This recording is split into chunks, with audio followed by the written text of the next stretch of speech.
Road ప్రమాదాల నివారణకు న్యాయస్థానాలు సైతం తమ వంతు కృషి చేయాలని రాష్ట్ర హైకోర్టు సూచనల నేపథ్యంలో బెజవాడ బార్ అసోసియేషన్ అవగాహన ర్యాలీ నిర్వహించింది.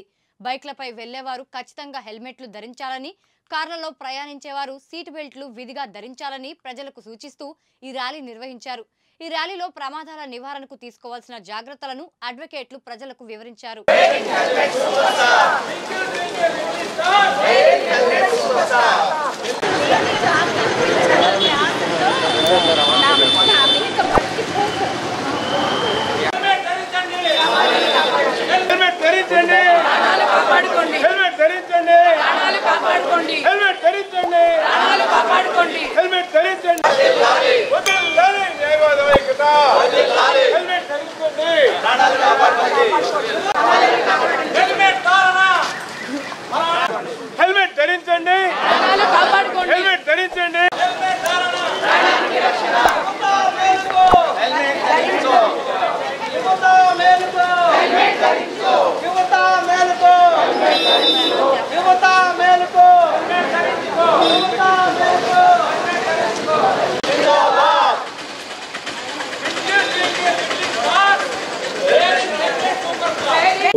యాక్సిడెంట్లు జరిగే వాటిలో 41% హెల్మెట్ లేనందువల్ల సంభవిస్తూ ఉన్నాయి.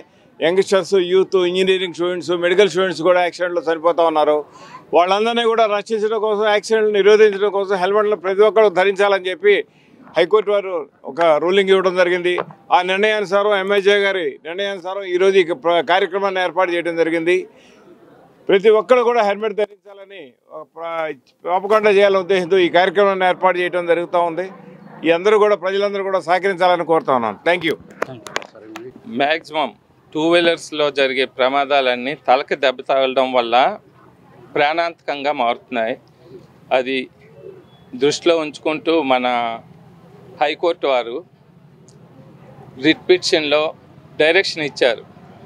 మొత్తం ఒక 1 నెల రోజుల పాటు ప్రజలకు అందరికీ హెల్మెట్ ధారణపై అవగాహన కలిగించాలని, అలాగా పిలుపుని పురస్కరించుకొని ప్రతి కోర్టు, ప్రతి మండల్ లీగల్ సర్వీసెస్ అథారిటీ వాళ్ళు ఈరోజు అయితే మొత్తం 1K వాక్ అనే కార్యక్రమం చేపట్టారు మన రాష్ట్ర వ్యాప్తంగా. ఆ కార్యక్రమంలో భాగంగా ఈరోజు ఇక్కడి నుంచి మొదలు పెడుతూ మన ఇందిరాగాంధీ స్టేడియం వరకు 1 కిలోమీటర్ పాటు వాక్ చేస్తూ ప్రజలకి హెల్మెట్ ధారణపై అవగాహన కల్పించడానికి కార్యక్రమం ఏర్పాటు చేశాం. ఈ కార్యక్రమానికి బెజవాడ బార్ అసోసియేషన్ వాళ్ళు, అలానే Indian lawyers association Ajay Kumar గారు సహకరిస్తున్నారు.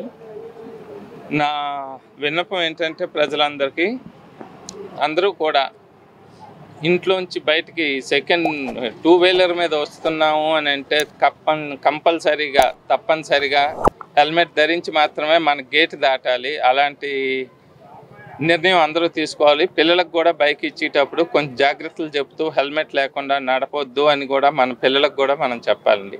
అంతే. అందరినీ, ప్రజల్ని అలా విజ్ఞప్తి చేస్తూ నమస్తే, సెలవు తీస్తున్నాం.